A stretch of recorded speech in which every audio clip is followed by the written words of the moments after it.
how to unlink WhatsApp from other devices.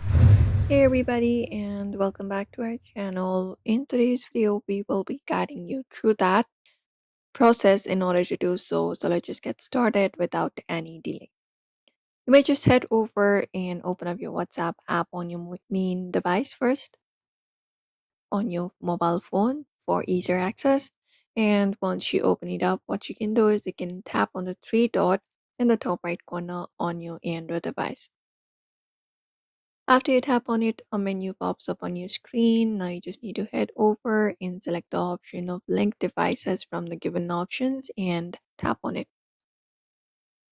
Once you select it up here, you will be finding your option to link a device and all of other device status available here. Now, in order to unlink from other devices, you just need to head over. Now, here from the list of all of the active linked devices that appears, you can tap on the device that you wish to log out from. Tap on it, and once you tap on it, you will be finding option to log out. Just go ahead and confirm the action, and when you do, the WhatsApp will be unlinked from that particular device, and the device will be immediately disconnected from your WhatsApp account. And that's it. You can even relink the device later if you wish to choose to do so. But this is how you basically do it. So do not forget to give this video a like and subscribe for more tips and tutorials.